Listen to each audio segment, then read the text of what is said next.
박수로. 안녕하세요. 반갑습니다.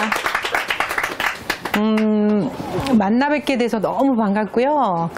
예전에 제가 제조업을 오산에서 했었는데 그때도 오산대학교 학생들이 한번 방문을 했던 적이 있어요. 공장 방문. 네, 그래서 그때도 이런 성원의 박수를 제가 많이 받았는데 이게 청춘의 심볼이에요. 박수를 많이 쳐주면 얘기하는 사람이 너무 신나가지고 본전 다 나와요.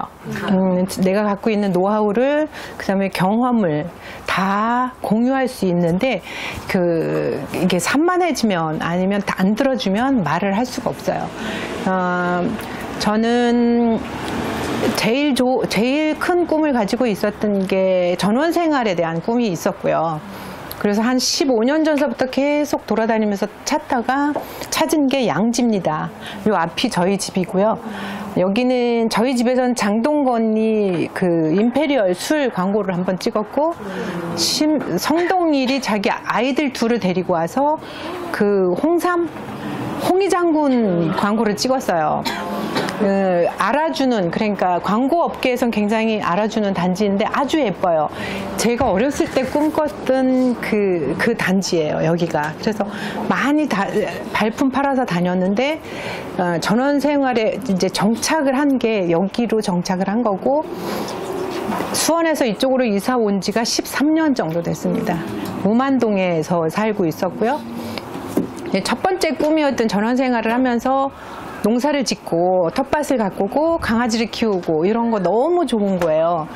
그거 다 좋은데 겨울에는 할 게 없어요. 농사는. 겨울에는 정말 너무 길어요. 한국의 겨울은 6개월 이상의 겨울이라서 텃밭을 가꿀 수가 없어요. 그래서 그동안 뭐를 할까를 생각을 하다가 남편하고 같이 요 앞에다 조그만 농막같이 아주 작게 지어서 당신과 나의 놀이터를 한번 만들어 보자. 그래서 여기다 이제 짓기 시작을 했어요. 근데 커졌죠.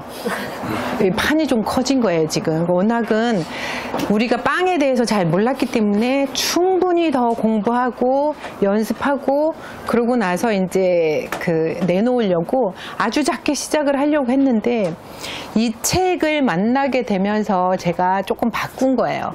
이 책을 우연찮게 이 책이 와 닿았어요. 그래서 이걸 읽고 여기 완전히 이게 이제 너무 좋아서, 이 사람의 철학이 너무 좋아서 갔어요, 여기를.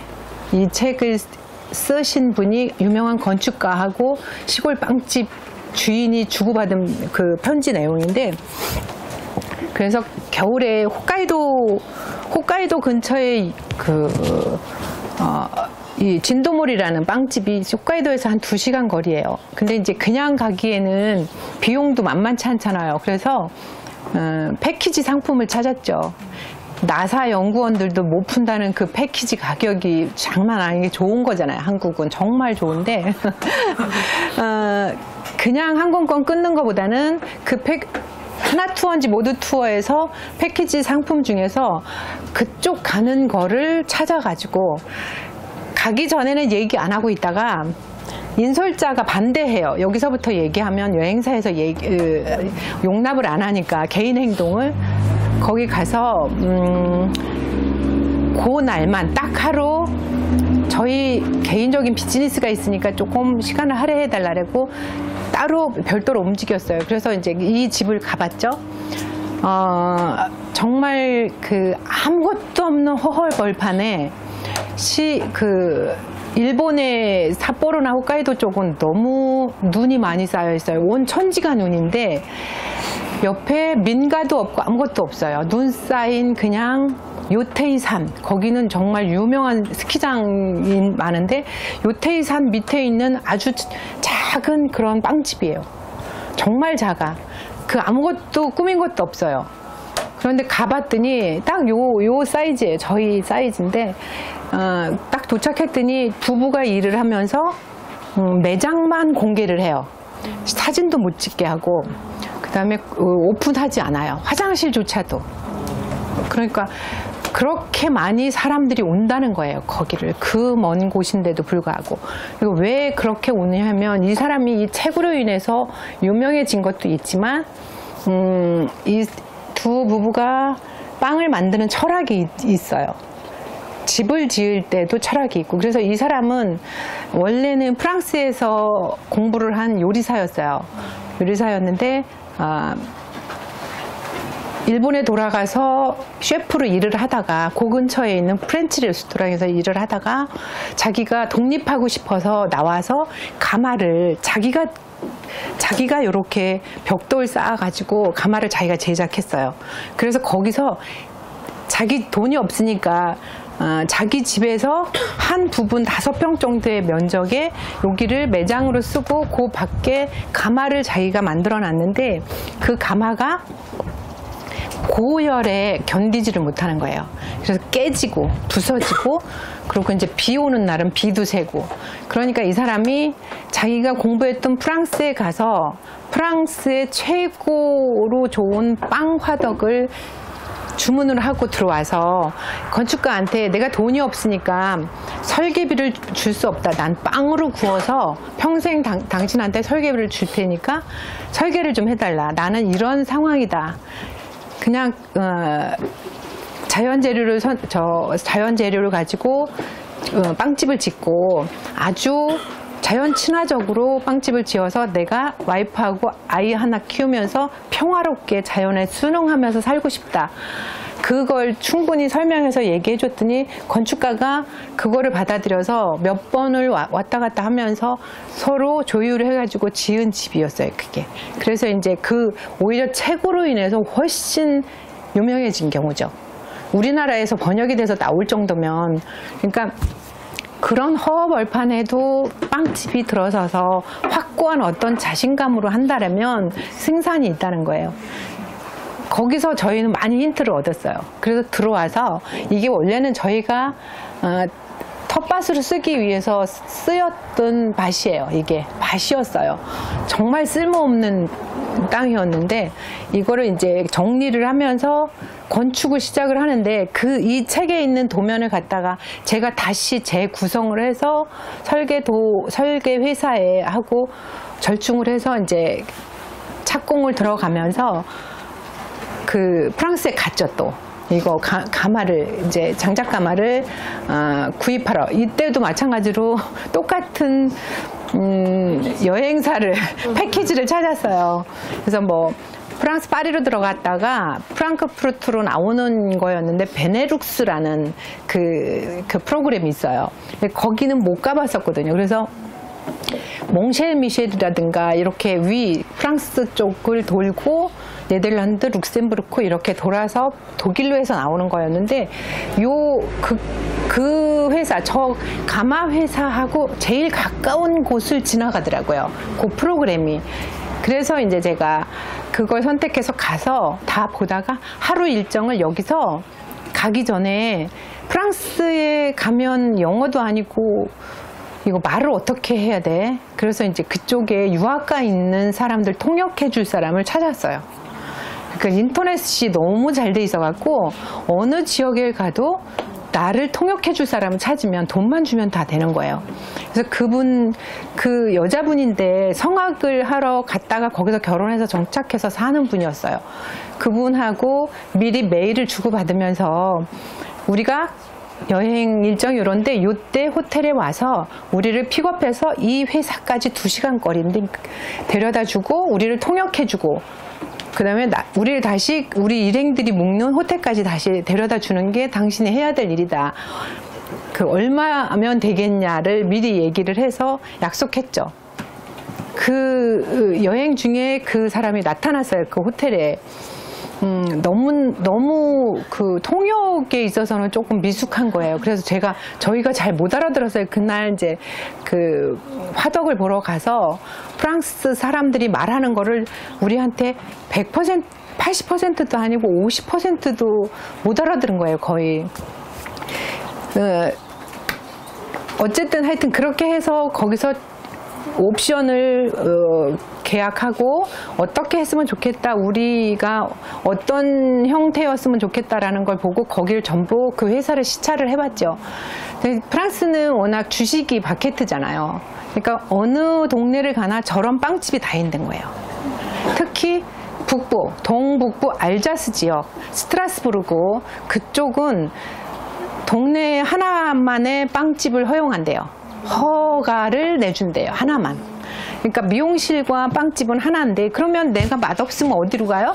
그랬더니 다른 동네로 가는 거는 인정한다. 그런데 이 마을에 2개의 빵집은 안 된다는 거예요. 그래서 하나의 빵집을, 저 화덕을 쓰는 하나의 빵집을 가서 봤어요. 이제 인구가 많지 않은 알자스 지역에 와이너리가 많은 그 동네였는데 아주 시골이죠. 그런데 프랑스 아저씨가 총각 하나 데리고 바게트를 구워요. 너무나 저렴하고 싸게, 너무 맛있게, 풍미 있게, 그러면서 아무런 꾸밈 없이 그냥 화덕에다 불 집어넣다가 손님 오면 포장해서 팔고, 포장지도 없어요. 이런 비닐을 쓰지 않아요. 다 포장지 종이로 저희가 갖고 와야 돼요. 그 다음에 잔돈도 없어요. 그냥 각자 알아서 잔돈 갖고 와야 돼요. 그렇게 평화롭게 정말 맛있게 국민의 주식을 빵집에서 구워지고 있더라고요. 그래서 그걸 보고 많이 우리가 깨달았어요. 정말 주식이 될 수 있고 빵이 밥이 되고 끼니가 될 수 있는데 우리나라 빵은 너무 잘못되어 있는 거예요. 이 주변에 오천이라는 저쪽에, 이천 쪽에를 가보면 빵 공장이 있어요. 빵이 공장에서 나와요. 공장에서 나오는데 들어가는 순간 향이 이상해요. 거기 빵을 생산하다가 조금이라도 귀 떨어진 거나 이런 거는 별도로 비품으로 해서 팔아요. 싸게. 그래서 이렇게 보면 그 공장에서 파리바게뜨도 있고 뚜레쥬르도 있어요. 다 공장빵을 먹고 있는 거예요, 우리가. 그래서 빵을 사다 놓으면 일주일이 돼도 썩지 않고 곰팡이가 안 피고 먹으면 속이 불편한 거예요. 왜냐하면 우리는 정책적으로 주식을 싸게 해야 된다는 이상한 관념이 아직까지 있어서 정부 관리자들이 밀가루 수입을 최저등급만 들어오게 돼 있어요. 정책적으로 저등급이 들어와서 우리가 먹는 게 한 포에 거의 15,000원 정도의 밀가루로 만들어지는 빵을 우리가 먹는 거예요. 사료값이에요, 거의. 너무 심각한 거 아니에요. 그러니까 빵을 먹으면 소화가 안 되고 부글거리고 그다음에 아토피가 생기고 아이들한테 먹일 수가 없잖아요. 그래서 고민해봐야 돼. 끼니가 되고 밥이 돼야 되는데 끼니가 아니라 여기서만 단 거, 국적불명의 무슨 토핑을 얹어서 달고 자극적으로 다 만들어놨어요. 그러니까 공장에서, 식빵 공장에서 만들어서 뚜레쥬르 파리바게뜨, 그 다음에 베이글 공장에서 만들어서 또 파리바게뜨 뚜레쥬르 이렇게 가는 거예요. 그걸 여기서 사 먹는 거죠, 우리는. 이게 거기서 만들어준 줄 알고. 그러니까 어떤 분이 그런 얘기를 하더라고요. 끔찍한 게, 빵을 사다가 모르고 다용도실에 넣었는데 얘가 모르고 뒤로 이렇게 떨어졌는 걸 모르고 안 먹고 한 보름 만에 꺼내 봤는데도 그대로 있다는 거예요. 있을 수가 없는 일이.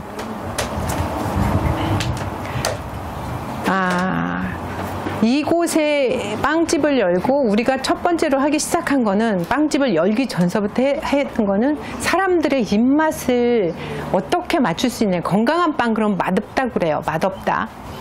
아까 드셔보셨지만 맛없다고 얘기하시는 분 없어요, 거의. 인사치레인지는 모르겠어요. 근데 끼니가 되고 먹으면 건강해지는 빵을 어떻게 하면 만들지를 고민을 하고 남편이 2년 전서부터 배웠어요. 천연 발효빵, 이스트를 넣지 않고 버터도 넣지 않고 설탕도 넣지 않으면서 최고 등급의 밀가루를 천연 발효해서 화덕에서 구워내는 이런 전통 방식의 빵은 우리나라 국민 중에 5%가 먹어요. 아무나 찾지를 않아요. 근데 이 가게가 만약에 시내 한복판에 있었다면 사람들이 굉장히 싫어했을 거예요. 뭐 맛도 없으면서 비싸기만 해 이렇게 얘기했을 거죠. 그런데 찾아오게 만들었어요. 저희는 2년 동안 계속 줄기차게 천연 발효종에 밥을 줘서 키우고 구워서 매일 구워서 주변의 이웃들을 다 나눠주고 가족들을 먹이고 암 치료하시는 항암 치료하시는 분한테도 드리고 그 밀가루 알러지 있으신 분들한테도 나눠드리고 소화 안 된다는 당 수치 높으신 분들한테도 드리고 끊임없이 구워서 매일 나눠드렸어요. 근데 그게 굉장히 우리한테 자신감을 줬어요. 오징어 먹물 거기에다 들깨를 집어넣으니까 씹는 맛이 더 있고 더 좋아. 그냥 까만 게 아니라 뭔가 톡톡 터져. 건강에도 좋아. 그런 거를 여러 번 계속 구워내면서 고르곤졸라 치즈를 넣어서 와인 안주로 대신 먹을 수 있는 거 이런 거를 이제 계속 2년 동안 했는데 주변에서 너무나 맛있게 드셔주는 거예요. 그러면서 용기를 줬어요. 저희한테 할 수 있을 것 같다. 정말 맛있다. 네가 만든 빵 최고다. 니네 여기다 해. 우리가 도와줄게. 이런 분들이 정말 많아져요. 주변에 2년 동안 저희가 투자한 거예요. 그 2년 동안의 투자를 바탕으로 여기다 조그맣게 빵집을 이제 하고 저희가 일일이 찾아다니면서 시행착오를 겪지 않기 위해서 공부하고 여쭤보고 이 나이에 우리가 이걸 할 수 있을까? 은퇴하고 쉬는 나이에 기운 딸리면 어떡하지? 이런 걸로 고민했는데 우리밀 운동본부라든가 아니면 명장 그 빵을 만드는 명장 그런 분들을 찾아다니면서 여쭤봤어요. 얼마든지 가능하다. 할 수 있다. 그 다음에 그 대신 위치를 잘 잡아라. 위치. 이 지역은 전원주택지이면서 타운하우스들이 많아요. 외국에서 살다 들어왔거나 외국에 가서 공부를 했거나 아니면 여행을 많이 다니신 분들이 이 맛을 알아요. 그런 분들이 한번 드셔보면 이 빵은 다르네 이러면서 찾아오는 거예요. 그래서 오픈하고 첫 달에 오픈하기 전에 이제 그 준공 떨어뜨리고 착공하고 준공하고 그 다음에 뭐 그 여러 가지 허가 과정에서 조금 자꾸 딜레이가 됐어요. 딜레이 되면서 저희는 그걸 이렇게 생각했죠. 그동안 우리 홍보하는 기회로 삼자. 그래서 많은 분들이 다녀가셨어요. 전자공학과, 그 다음에 CKO 과정을 같이 하신 분들, 같이 뭐 여행을 다니셨던 분들, 많은 분들을 그룹별로 초대를 해서 빵 테이블을 차려드렸어요. 아까처럼. 와인 곁들여서. 차려드리고 빵을 드셔보시고 싸드리고 그 과정을 거의 한 2달을 또 한 거예요. 이게 준공이 안 떨어져서 허가가 안 나오니까. 그러니까 엄청 다른 분들에 비해서 준비 과정과 홍보 기간이 더 길었다고 볼 수 있는데 그거는 뭐냐면 비용이 들지 않기 때문이에요. 만약에 내가 빵집을 하고 싶어서 아주 근사하고 멋진 곳에 아주 넓은 면적을 차지해서 임대를 하고 거기다 인테리어를 근사하게 하고 사람을 한 5명을 탁 뽑아서 훈련시켜서 준비를 했어. 그러면 초조해서 그렇게 못할 거예요. 그죠? 그 저비용, 돈이 들어가지 않고 임대료 내지 않고 사람 인건비 안 들어가고 저비용이었을 시기이기 때문에 가능한 거죠. 그게 충분히. 우리의 놀이터고 우리가 충분히 연습할 수 있는 기회고 사람한테 홍보할 수 있는 기회라는 거. 제일 중요하잖아요. 그거. 내가 아무리 자신 있어도 누가 홍보해 주지 않고 저 집 빵 맛있어 라고 소문내 주지 않으면 소용이 없는 거잖아요. 근데 그런 게 그때는 정말 그 2달의 기간이 이렇게 길어지는 게 조금 뭐랄까 좀 초조한 면도 있고 너무 그랬었는데 그게 저희한테는 굉장히 더 큰 플러스가 돼서 왔다 간 분들이 전부 동문분들 플러스 그런 분들이 다 그 집에 참 특이한 집이 있고 두 부부가 하는데 맛있어 빵이 속이 편해 이런 얘기를 해주셔가지고 그 주변으로 이렇게 해서 많이들 오시는 거예요. 그래서 요즘은 40팀 그러니까 혼자 오시는 분들이 거의 없어요. 이렇게 친구나 가족으로 오시거든요. 40분에서 50팀 정도가 왔다 가세요. 어떤 때는 3시면 솔드아웃 돼요. 그러니까 어떻게 소문이 났냐면 지금은 저 집은 늦게 가면 빵이 없어. 그러니까 일찍 가야 돼. 그런 소문도 나고 아주 이제 저희가 원하던 대로 갔어요, 많이. 근데 문제가 생긴 게 뭐냐면 체력이 딸리는 거예요. 아침에 5시에 눈 떠서 일어나서 나와요. 그 다음에 남편은 지난밤에 해놨던 반죽을 성형하고 만들고 새로 2차 발효를 시키고, 저는 화덕에다 불을 떼서 300도까지 올리는 거를 하고 매장 정리를 하고 끝나고 그 다음날 걸 다시 준비를 해서 넣어놓고까지가 거의 12시간을 쉴 새 없이 종종거리고 돌아다녀야 돼요. 그런데 이거를 누군가한테 맡기면 미세한 차이로 맛이 다른 거예요. 그러니까 그럴 수는 없고 우리가 만들고 우리가 판매를 해야 되는데 어떻게 할 건지를 다시 고민을 했죠. 체력 딸리는 부분은. 그래서 일주일에 2번을 문을 닫아요. 월요일, 화요일. 그러니까 고객들이 처음에는 와서 이제 다시 돌아가고 그랬는데 지금은 이제 익숙해졌죠, 많이. 일요일 날, 어머, 이 집 이틀 이제 굶길 거야, 우리를. 그러면 일요일 날 사가요. 그 다음에 수요일 날 와서 또 왕창 사요. 월, 화를 쉬면서 우리를 재충전하고, 그 다음에 준비하고, 대청소하고 이런 거를 하면서 체력을 다시 조절을 하죠. 1년에 딱 한 번. 근데 여행이 너무 또 그만둘 수 없는 매력 있는 거잖아요. 그러니까 평생을 다녔는데 이 빵집 때문에 못 다니면 저희의 인생이 또 안 되는 거라서 1년에 한 달을 또 닫아요. 그게 7월 중순에서 8월 중순까지. 이제 써붙이고 공고를 계속 하는데, 그동안은 여행 가요. 못 다녔던 곳을 이제 가는데, 그 충전하고 일찍 닫고 일주일에 2번 쉬고 솔드아웃 되면 닫고 언제든지 그냥 들어가요, 집으로. 그러니까 그렇게 하지 않으면 길게 할 수 없어요. 지치니까.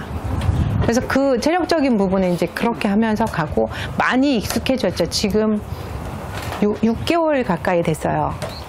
6개월이 돼 가는데 이제 둘 다 몸살 나서 낸 걸 꼽을 정도는 아니에요. 그래서 많이 조절이 되고,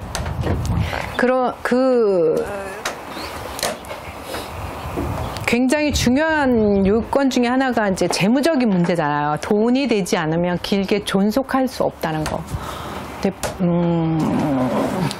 둘이 어느 정도를 이익을 어느 정도를 내면 괜찮을 것 같으세요? 한번 말씀해 보세요. 둘이 여기서 올인하고 2명. 재료값의 2배. 재료값의 2배. 다른 분들은? 1일 판매량은 판매서 400. 그 정도? 네. 1일 판매량 3에서 400 안 돼도, 그게 안 돼도 충분히 남아요. 네. 왜냐하면 그런 거죠. 비용을 최소화시키기 때문에 나가는 돈 없어요. 정말 많이 투자하는 거는 코스트, 이 원 재료에 거의 대부분을 투자하지 다른 거 나가는 거 없잖아요. 임대료 안 나가고, 뭐 인테리어 안 했으니까 감가상각 안 해도 되고, 그다음에 뭐 인건비 안 나가고. 그렇죠. 그러니까 최소한 하루에 100만 원만 팔아도 얼마든지 유지가 가능한 거예요. 재미있게 할 수 있고. 그런데 300을 판다. 그건 거의 수원 시내 한복판에서 파리바게뜨나 뚜레쥬르로 사람 한 7, 8명 써가면서 한 달에 한 5, 600의 임대료를 내는 매장이에요. 빵은 고부가 가치는 아니에요. 그 다음에 사람이 빵을 한 번에 와서 몇십만 원어치 안 사잖아요. 필요가 없는 거예요. 그냥 그 다음날 먹을 거, 누구 선물할 거, 이 정도만 있으면 되는 거예요. 그래서 수익은 2달, 3달째, 석 달째부터 나기 시작을 해서 지금은 정말 재미있게 해요. 그러니까 아무 걱정 없이. 그다음에 이제 그 고객들이 재방문이 굉장히 많아졌어요. 재방문율이 많고, 근데 단골도 많이 생기고. 그게 저희가 생각했던 거가 색깔이 나만의 우리만의 색깔로 가야 된다고 생각을 했어요. 그러니까 사람들이 자기 집에 누가 방문을 했어. 그러면 우리 동네 이런 빵집이 있어. 그러면서 그 사람 손을 잡고 와서 구경을 시켜주고 그 사람한테 빵을 한 봉다리 들려서 선물로 해서 보내요. 그러니까 자랑스러워해요. 근데 우리가 똑같은 브랜드의 똑같은 매장 인테리어에 똑같은 소보루빵이나 단팥빵을 내놓는다라면 누가 들어와서 사람한테 구경시켜주지 않을 거라는 거죠. 그러니까 우리만 여기만의 독특한 색깔, 시골스럽고 자연 친화적이며 좋은 재료를 갖고 화덕에다 구워내. 거기다 노버터, 노슈가, 노이스트야. 건강에 좋아. 누구한테 사주면서도 자기가 떳떳하고 좋은 거예요. 그 사람들은. 그래서 그런 장점을 계속 손님이 와서 얘기를 해줘요. 다른 사람들한테. 예전에 99년도에 창업을 한번 했어요. 오산에서 30평 지하에 화장실이 푸세식이었어요. 그때는 왜 그랬냐면 남편이 샐러리맨, 중소기업의 샐러리맨이었는데 돈도 없죠. 그 다음에 성공에 대한 확신이 없어요. 근데 거기다 또 IMF 직후예요. 99년도. 창업을 할 때 다 미쳤다 그러죠. 특히 누가 미쳤다고 하냐면 시댁에서 잘 다니는 회사를 왜 그만두고 그러니까 확신이 없으신 거죠. 부모님들 입장에서도. 걷다 젊기까지 해서 30대 후반이었어요. 그럴 때 가지고 있던 아파트를 담보를 잡아서 대출을 받아서 스위스 기계를 하나 사고 다른 거는 다 유휴 설비를 활용했어요. 제일 중요한 건 그 스위스 메인 기계만이었는데 그게 얼마나 비쌌냐면 그 당시에 집 한 채 값이었어요. 3억. 그걸 너무 급해서 비행기에 실었어요. 그래갖고 3톤에 가까운 기계를 비행기로 실어서 공항에 도착시켜서 빨리빨리 통관을 해서 갖고 오는데 지게차 기사가 술 먹고 운전을 해다 기계를 떨어뜨렸어요. 근데 저기 3억짜리 기계는 그 운송비가 얼마예요? 그 정도 되요? 그 화물은 그렇게 비싸지 않아요. 몇백만 원이었어요. 3, 400. 네네. 화물은 3톤, 4톤에 가까워도 그렇게 비싸지 않습니다. 그러니까 지게차 기사가 그것도 우리가 미숙했기 때문에 그렇게 한 거죠. 급하다는 마음에 거기가 반 지하에 30평짜리 가수동에 그 LG전자 옆에 있었어요. 그러니까 열악한 환경인데 약간 경사져서 내려가서 공장이 있는데 밤에 그거를 하역 작업을 시킨 거예요. 밤에. 그 사람들은 일 없으면 술 마신대요. 우리는 그걸 몰랐던 거고 쌩쌩한 사람이 왔는데 술을 먹고 만취된 상태로 이거를 떠서 앞으로 내려간 거예요. 뒤로 내려가야 되는데. 근데 정말 그때 만약에 그게 드레싱 기계랑 메인 기계랑 두 개가 포장이 돼 있는데 완전 똑같았어요. 겉모습은.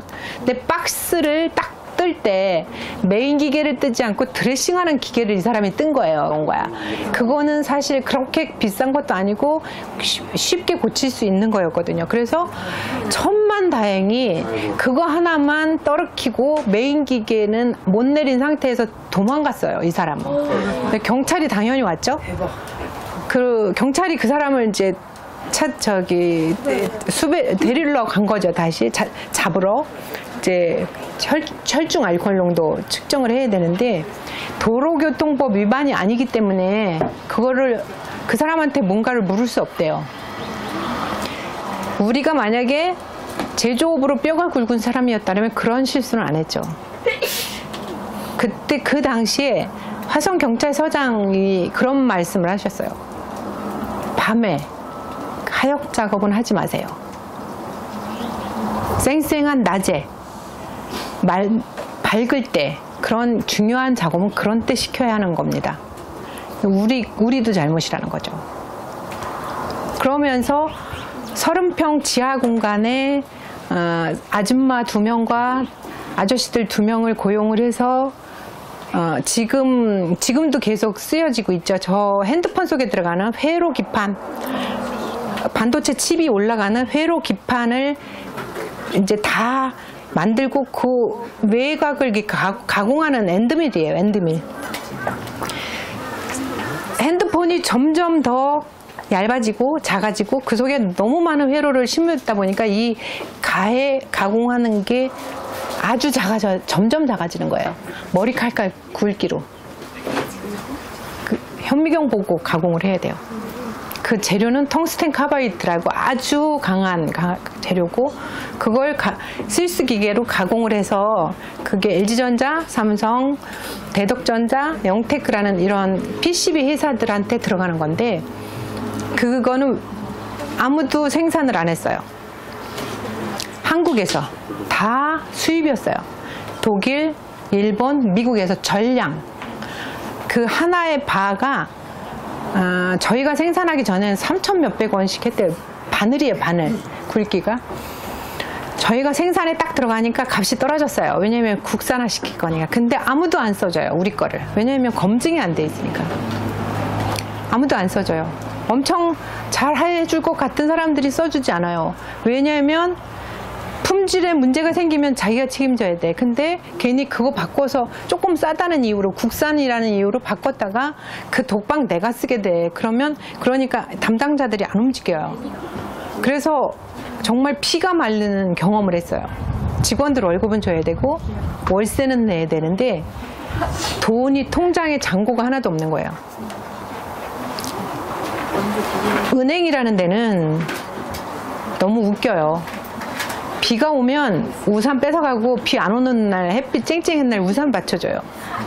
내가 필요해서 찾아가면 지점장이 뒤통수 보이면서 도망가요. 왜냐면 위험하니까. 아무것도 없으니까. 그런 경험을 했죠.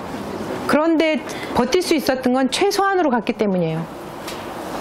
만약에 30평 지하가 아니라 200평짜리 공장에 에쿠스 하나 뽑아갖고 기사 하나 데리고 다녔으면 그 다음 달로 저희는 문 닫았어야죠. 그 당시에 인터넷 방송을 창업했던 수원의 어느 분이 잘 나갔어요. 그 당시에는 인터넷 방송이. 저희 공장을 방문하겠다고 찾아오셔서 이런 얘기를 하셨어요. 창피하다. 좀 번듯하게 좋은 데서 그 차도 좀 좋은 거 뽑고 공장도 좀 좋은 데다 얻지, 월세 좀 더 내고. 좀 창피하다는 거예요. 외국 사람들 오면 어떻게 보여줄 거냐 이렇게 얘기해요. 실리를 따지지 않는 거죠. 그 사람은 겉모습 그런 걸로 본 거죠. 그래서 속으로 그런 생각을 했어요. 그래, 우리는 안 망할 자신이 있어. 중간에 문 안 닫을 자신이 있어. 왜냐하면 알뜰살뜰 조금씩 늘려가면 되니까. 나가는 게 없으니까 버티면 돼. 밥솥을 공장에 갖다 놓고 밥을 해줬어요. 직원들 것까지 내 것까지. 사 먹을 돈도 없으니까. 그래도 월급은 제 날짜에 딱딱 줬어요. 밤새 잠을 못 자는 거 뒤척뒤척 하면서. 내일 나갈 돈이 이건데 어떻게 해야 되지? 수입하는 게 또 있는데 어떻게 해야 되지? 그런 걸로. 그래도 어떻게 규모가 크지 않았기 때문에 잘 왔어요. 99년도, 2000년도는 김대중 정부 시절이에요. 여성 기업인에 대한 플러스와 벤처 기업을 육성시키기 위해서 뭔가를 줬던 때예요. 제가 대표이사였어요. 남편은 퇴직을 늦게 하고 이제 합류를 나중에 했어요. 그래서 연구개발을 남편이 하고, 그럴 때 그게 굉장히 그 정책적으로 그렇게 해주는 게 너무 큰 도움이 됐어요. 경기도 중소기업 대상 저희가 받았고, 싱글 PPM 저희가 땄고요. 그다음에 2년, 3년 정도엔 산업자원부에서 인정하는 차세대 인류 상품에 들어갔어요. 그러니까 그분은 어떻게 됐냐? 2년 만에 문 닫고 잠수 탔어요. 저한테 창피하다, 좀 크게 하지, 이렇게 얘기했던 분. 왜냐면 비용이 많이 들잖아요. 기사 딸려 있어. 막 사옥은 커야 돼.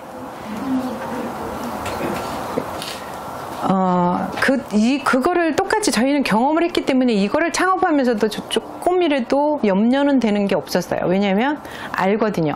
최소한의 비용으로, 최소한의 공간으로, 최소한의 비용으로 마음을, 열정을 다해서 다른 색깔로 뭔가를 한다면 승산이 있을 것이다, 분명히. 그리고 우리가 평생 할 수 있을 것이다 라고 생각을 했어요. 자신이 있었죠.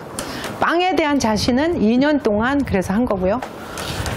그렇게 해서 창업을 하게 됐는데, 그때 그 경험이 엄청나게 많은 거죠.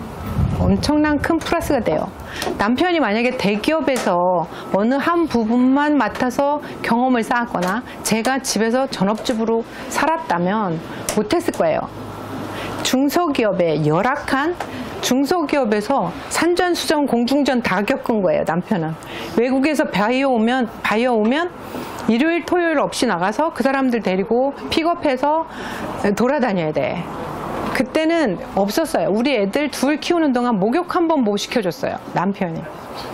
그 다음에 일정 부분, 한 부분만 알고 있었다면 모르는데 우리 남편이나 저나 전체적으로 다 돌아가는 걸 봤어요.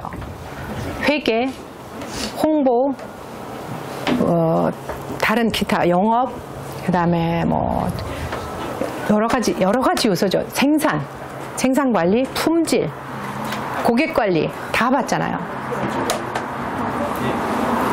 그렇기 때문에 창업할 수 있었어요. 마찬가지예요. 나는 지금 이 대기업에 목숨 걸고 전부 다 줄 서잖아요. 몇백 대 1, 뭐 몇십 대 1, 막 난리를 치고. 나중에 내가 뭔가를 하고 싶으면 중소기업에 가서 경험을 쌓는 거 좋은 일이라고 생각을 해요. 다 해볼 수 있어요. 정말 다 해볼 수 있어요. 그 다음에 거기서 배우는 게 너무 많아요. 물론 급여의 차이 때문에 힘들었어요. 왜 어른들이 이제 시골에서 올라오세요. 아들네 집에 온다고. 오시면 서울에 오셨으니까 모시고 뭐 롯데월드도 한번 가야 되고 뭐 한강 유람선도 한번 태워드려야 되잖아요. 그 시절에 월급이 32만 원이에요.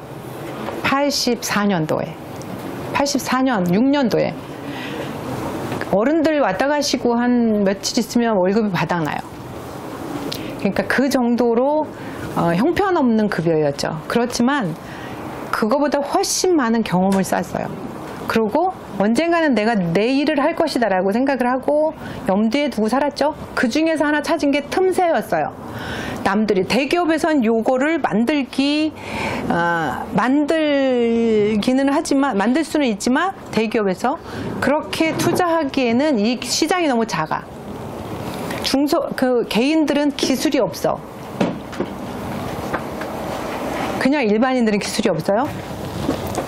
그 틈새를 노린 거죠. 그 틈새. 그래서 수입 대체 100%를 하고 우리가 일본을 먼저 공략을 해서 일본에서 먼저 우리 거를 사가기 시작을 하니까 삼성이라든가 LG라든가 PCB 업체, 심텍, 영테크, 대덕전자 이런 데서 일본에서 사갔어? 그럼 우리도 쓸 수 있어. 가지고 와봐. 이렇게 됐고 그게 잘 팔리니까 저만 보면 도망가던 그 기업은행 은행 지점장님이 어느 날 찾아오셨어요.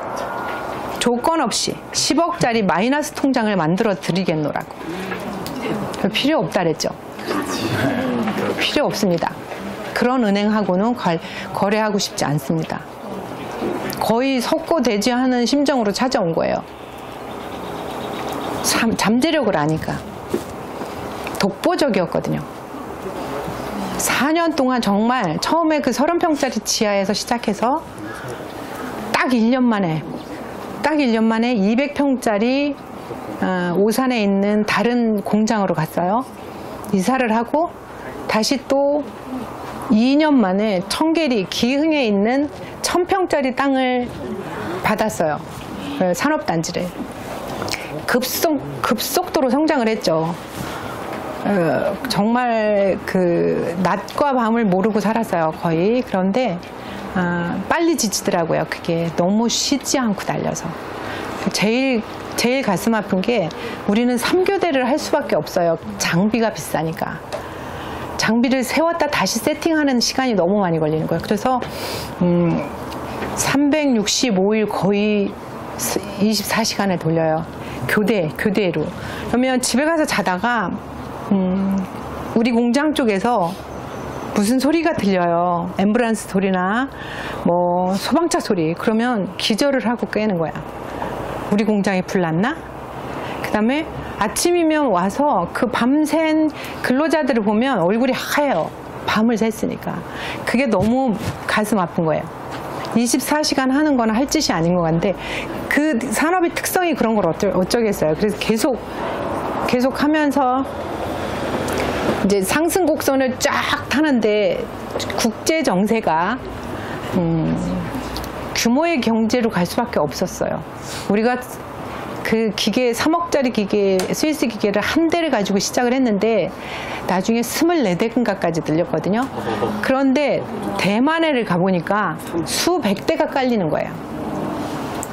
그러면 우리가 경쟁이 안 되잖아요. 베트남도 가보고 다 다녀봤어요. 그곳에 가서 중국에서 청도는 막 계속 들어오라고 우리가 다 지원해 줄 테니까 들어오라고 계속 그랬죠. 그런데 갈 수가 없었어요. 거기 가서 그 말도 안 통하는 곳에 가서 무슨 고생스러운 것도 있지만 직원들이 따라가지 않잖아요. 규모의 경제로 가는 순간에 24대가 아니라 수백 대를 깔아야 되고 계속 이제 이 반도체 경기하고 PCB 경기는 계속 상승 곡선을 타니까 스트레스가 막 오는 거예요. 이거는 달리는 그 사자의 덩어리 탄 기분이에요. 내릴 수도 없고 뒤로 돌릴 수도 없고 쓸 수도 없어요. 근데 그 스트레스가 둘 다 굉장히 지치게 만드는 거죠. 그래서 남편하고 상의를 했어요. 44살에 44살 정도 됐을 때 우리 그만하자. 이거를 정말 우리 직원들을 잘 데리고 가서 자본력 있고 규모의 경제로 갈 수 있는 분이 맡아서 할 수 있도록 우리 그만하자. 그리고 그 증권시장에 내놨어요. 저희 회사를. 사람들은 다 그러죠. 그렇게 잘 되는 회사를 왜 내놔? 그렇게 잘 되지 않으면 누구도 거들도 안 보죠. 남도 다른 사람도 이익이 돼야 되는 거죠. 그래서 증권시장에 내놨어요. 그리고 네오티스라는 그 자본력 가진 후발주자가 우리의 기술과 영업력과 고객을 다 가져가고 우리 직원까지 몽땅 포괄 양수도 해서 이제 M&A 했어요. 그리고 딱 끝내고 10년 이상을 여행만 다녔어요. 여행만. 거의 이슬람 쪽을 빼면 거의 다 다녔을 거예요. 그러니까 이제 너무 덧정없다래죠. 너무 지친 거예요. 둘 다. 그래서 우리가 만약에 누군가가 창업을 한다면 지치지 않게 해라는 지치면 길게 할 수 없어요. 정신적으로 지치고 육체적으로 지치면.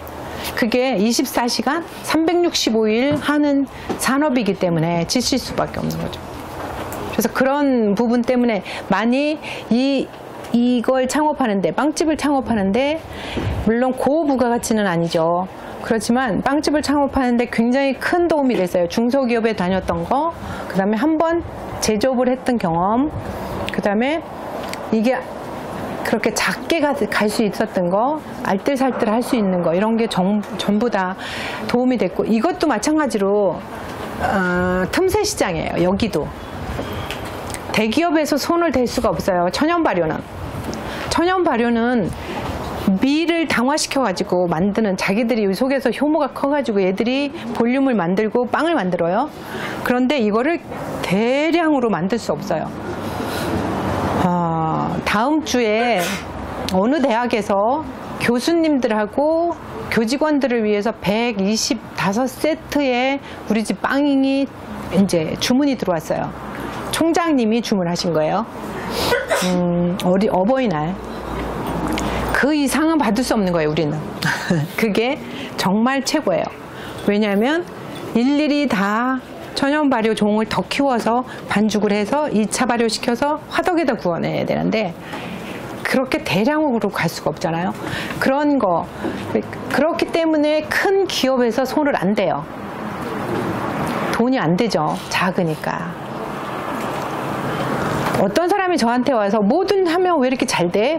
나는 뭐를 하면 좋을까? 이런 얘기를 해. 물어봐. 뭘 할지를 찾지 말고 어떻게 할지를 찾아라. 치킨집을 하더라도 남하고 다른 뭔가를 할 수 있으면 해도, 카페를 차리더라도 남하고 똑같은 브랜드로 똑같은 모습으로 똑같은 커피를 하려면 하지 말아라. 확실하게 차별화시켜. 나만의 색깔을 갖고. 그렇지 않으면 여기를 안 보러 오죠.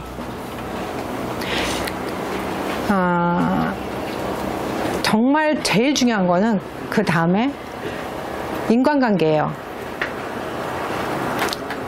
우리도 열정, 그 다음에 학습, 투자 전부 다 중요하죠. 인간관계가 좋지 않고 맺어진 게 없고 사람들 주변 사람하고 좋지 않으면 길게 갈 수 없고 성공할 수 없어요. 내 주변에서 나를 응원하고 나를 지지해주는 사람이 많으면 성공으로 가야 돼. 재수없어 이러는 사람 많으면 안 봐도 뻔한 거예요. 가족하고 제일 중요해요. 가족, 부모님, 형제, 자식들. 가족들이 지지해주지 않는 사업은 할 수가 없어요. 그거 우리 지금 저 주방에 이거 만들어서 내놨던 게 딸이에요. 딸은 프랑스 요리를 전공했어요. 르꼬르동에서. 딸이 며느리하고 아들하고 전부 다 총출동을 해서 지금 여러분들한테 빵을 구워서 내놓고 다 한 거예요. 이런 이제 대량 주문이 들어오면 가족들이 언제든지 달려와서 밤을 새주고 해줘요. 이웃들이 해줘요. 제가 일이 생기면 이웃이 와서 카운터를 봐주고. 나도 할게요. 그래서 어떤 아이템이냐, 어떻게 할 것이냐, 얼마큼 준비했냐, 그 다음에 어떤 라이프 스타일의 그 일을 쉬어가면서 할 거냐, 조절을 할 거냐, 다 중요하죠. 근데 제일 중요한 거는 인간관계라는 거. 여기 계신 이 스승님과 교수님과 친구분들이 나중에 35년, 30년 후에 나를 전폭적으로 지원해주는 사람이 돼 있을 거예요. 그렇게 만들어야 돼요. 다. 그게 재산이에요. 엄청난 큰 재산. 멘토가 없으면 할 수가 없어요. 협력해주지 않으면 할 수가 없어요. 가족들이 사업은 어떤 사업이든 혼자 할 수 없거든요. 조그만 카페를 하더라도 누군가가 도와줘야 돼요. 화장실도 못 가요. 그렇지 않으면. 밥도 못 먹어. 누군가가 도와줘야 돼. 최소한 2명이 해야 돼요. 최소. 그런 도움을 주는 사람이 맞냐? 나를 지지해주는 사람이 맞냐가 자본, 그 외의 시간, 열정, 건강 그런 거보다도 훨씬 더 위에 있어요. 더 크게. 예전에 창업해서 하던 공장에서는 그러니까 30평에서 200평으로 옮겨갈 때 사람도 늘렸지만 37명이 됐어요. 나중에 직원이 37명이 사람도 늘어나서 구내식당도 가져야 되고 그 다음에 기계도 더 들여와야 돼서 면적이 넓어져야 돼요. 속으로 굉장히 힘들잖아요. 왜냐하면 1년 만에 가는 거니까. 그랬더니 어떤 고객이 화신전자라는 청주에 있는 고객이 어느 날 통장으로 조건 없이 돈을 쏴줬어요. 그분은 계속 쓰는 거예요. 몇 천만 원어치를 계속 쓰는 회사였는데 자기가 쓰지 않은 거를 미리 선입금 시켜준 거예요. 그리고 우리 이사하는 날 떡 먹으러 왔다면서 들리셨어요. 뭐라고 얘기했냐면 이사하려면 돈이 많이 들을 것 같아서 미리 입금시켜드렸다고. 감동이죠. 그런 분이 어디 있어요? 그런 분이 우리 회사를 성공시키고 우리를 이만큼 잘하게 하고 크게 하는 거죠. 그런 사람들이. 근데 그거는 정직하게 진솔하게 최선을 다해서 갖고 왔기 때문이고, 그런 저희가 이제 빵집을 하면서 이거는 그 남편의 비즈니스이자 내 비즈니스이기도 하지만 이거는 남편의 놀이터예요. 평생 가족을 위해서 일을 해온 남편이 이곳에서 친구들을 만나고 저녁이면 와인 한잔 하고 언제든지 와. 그리고 빵 구워서 대접할 수 있고. 그래서 그런 놀이터로 제가 해줬어요. 근데 저 화덕은 사실 너무 비싸잖아요. 1억이에요. 제가 너무 비싸다고 안 한다고 했더니 남편이 내가 평생 가지고 놀 장난감인데 이래갖고 제가 꼬리 내렸어요. 평생 가지고 놀 장난감. 전기 오븐 업체 전시회를 나가보면 카페 베이커리 전시회가 있어요. 그 전시회를 나가보면 전기 오븐을 만드는 업체에서 제일 크게 부르짖는 게 우리는 화덕에서 굽는 빵의 맛을 가깝게 갔다. 최종은 화덕이에요. 화덕. 인테리어로 막 화려하게 안 하고 거기에 투자를 했어요. 화덕. 그리고 바깥에 쌓여있는 장작이 20톤이에요. 내년에 쓸 미리 말리는 중인 거고요. 우리 빵집의 이름이 딜라의 정원입니다. 혹시 딜라라는 말을 아시는 분 계세요? 딜라. 딜라의 정원. 딜라. 딜이라는 허브가 있어요. 제가 제일 좋아하는 허브인데 저 가운데 팔각형의 상자 텃밭에 심어져 있는데 아주 작아요. 딜. 치유라는 뜻을 가졌어요. 딜. 치유. 그거를 먹으면 치유가 됩니다. 치유. 소화불량이라든가 몸에 좋은 거죠. 그 딜은 어디에 쓰냐면 연어 요리에 많이 쓰이고 감자 요리에도 많이 들어가요. 그걸 유럽식 발음으로 딜라라고 해요. 그래서 딜라의 정원, 치유의 정원, 허브의 정원, 그런 뜻으로 그거를. 그래서 이거 이제 빵집 이름 지을 때도 막 산으로 갔다 바다로 갔다 몇 번 왔다 갔다 했어요. 양지 바른 빵집도 나왔다가. 그랬더니 어떤 분이 양지 바른 치과가 있어서 안 된다면서 적극 반대를 해가지고 이제 그러면 최종으로 제가 그랬죠. 이 사람 저 사람 말 듣지 말고 내 기준으로 가자. 딜라, 내가 좋아하는 딜, 치유, 치유의 정원, 치유의 빵. 그걸로 가자. 그래서 딜라의 정원이라고 했고요.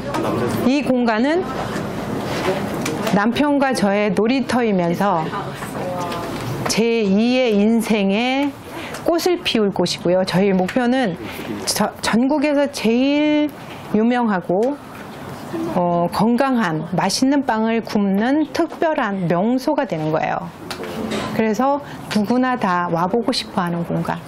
작지만 정말 건강한 빵을 굽는다. 그게 저희 목표고, 나는 궁극적으로는 전국에 마을마다 하나씩 이런 빵집이 생겼으면 좋겠다는 거예요. 꼭 프랑스 화덕 아니어도 천연 발효로 우리 밀로 노버터 노슈가 좋은 재료 써서 구워내는 빵집 얼마든지 할 수 있어요. 배우기만 하고 내가 열정만 있고 그렇다면 작은 공간에서 허허발판이어도 좋고 다 있어요. 택시 타고 양지에서 딱 들어오는데 택시기사가 여기 내려주세요 빵집 앞에. 그분이 저한테 뭐라냐면, 아니 이런 데다 빵집을 내면 된단 말이냐, 무슨 그런 자신감.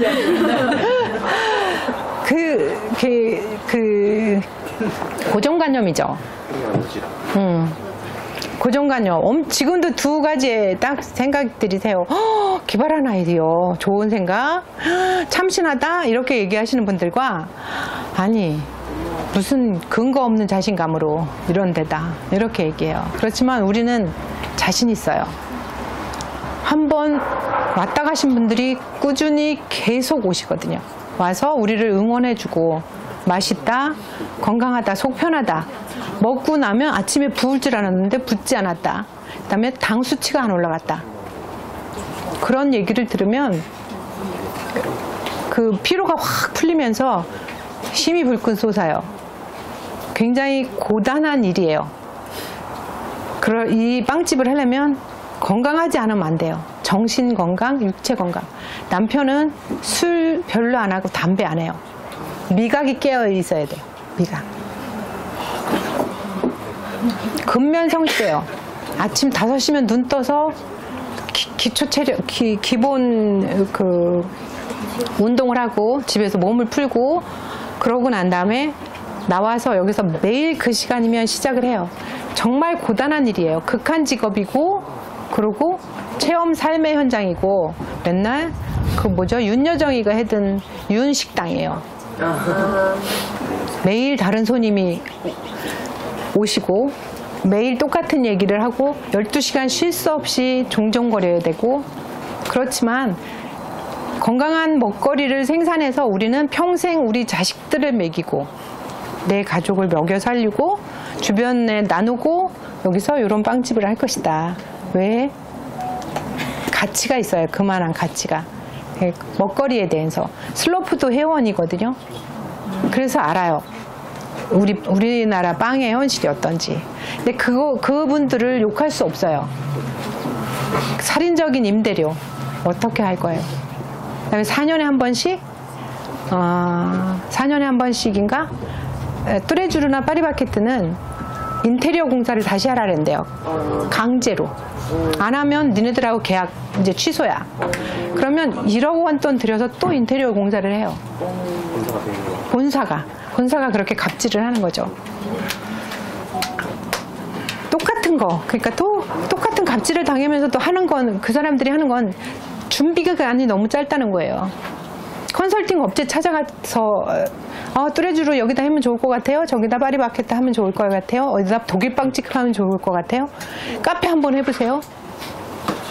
그건 컨설팅 업체 사람의 얘기예요. 본인이 뛰어야 돼요. 본인이. 무엇을 할지가 아니라 어떻게 할지를 찾아야 되고.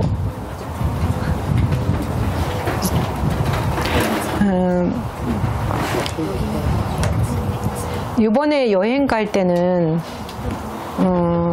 러시아 북쪽이라 그랬나요? 그쪽에 우리가 가보지 않은 조그만 나라예요. 그래서 21일 동안 돌고 올 거고, 여름에 한 달 동안 닿는 동안 죽을 때까지 1년에 한 번씩 여행을 하고, 남편하고 여행을 하고, 일주일에 한 번씩 빵을 구워서 아이들한테 보내고, 농사를 지어서 봄, 여름, 가을은 야채를 뜯어서 보내고, 친구들을 불러서 같이 여기서 즐기고, 그 다음에 사람들하고 소통하고, 이러면서 사는 게 우리들의 꿈이자 그게 마지막 이제 소원이기도 해요. 그래서 오늘 같은 경우에 학생들이, 후배님들이 이렇게 많이 오셔가지고 저희 빵집에 오셨잖아요. 굉장히 큰 신선한 바람이에요. 공기가 달라요. 할아버지들이 술 채갖고 와서 이거 빵 왜 이렇게 비싸요? 이러는 시골인데 이런 풋풋한 분들이 많이 참석해줘서 저희 너무 고맙고요.